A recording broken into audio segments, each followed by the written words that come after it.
You know,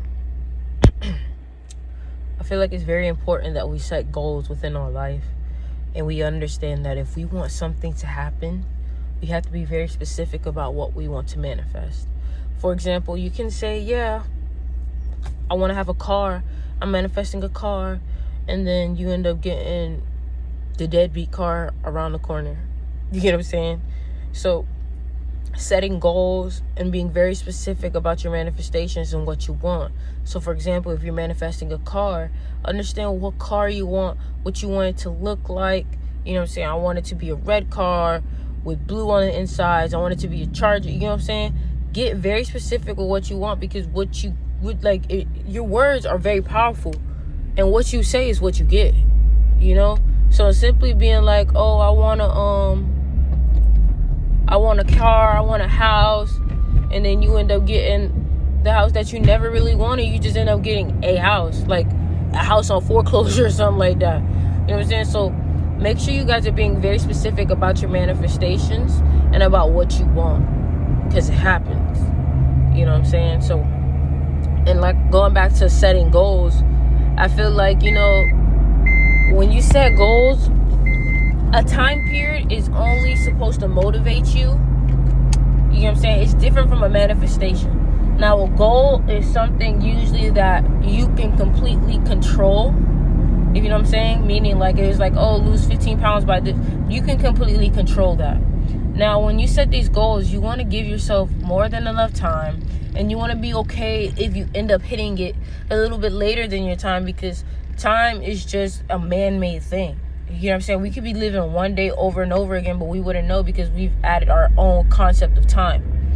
But goals are a very good way of tracking yourself and tracking your progress. And also, your goals don't have to be crazy.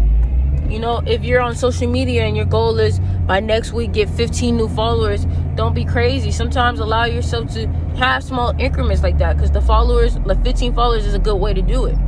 You know, so try having smaller increments to really track yourself, instead of being like, next year I want 150,000 followers. Like, you know, it's very easy to lose yourself in that and not even keep up with that, because it's just like oh, next year, yeah, and it's a big old number and it can discourage you. But if you get a little bit more realistic, you might be able to, it's not like you can't exceed that, you know? It's not like you can't exceed that. But if you break it down, say you want 150,000 or 100,000, you know what I'm saying, in 10 months, that's only what, like 1,000, 10,000 followers each increment, right? That's a little bit easier to tackle than 150,000 in one go around, you know? So also use your affirmations. The words that you are using to speak to yourself, the words that you are using to describe yourself are very important, because if you're constantly talking to yourself like, oh, you're dumb, you're stupid, like if you're talking to yourself and calling yourself that, that's not good. That is not good. And I feel like people take like the smallest thing, like, no, that don't really do nothing. Yes, it does. It does. Just because you don't see an effect on it right now, there is an effect on it when you continuously to do it.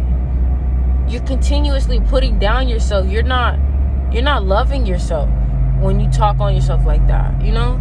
So just be very aware of how you're talking to yourself. I love you guys. I'm here to spread all kinds of love and positivity. This is Sticks, and I'm out.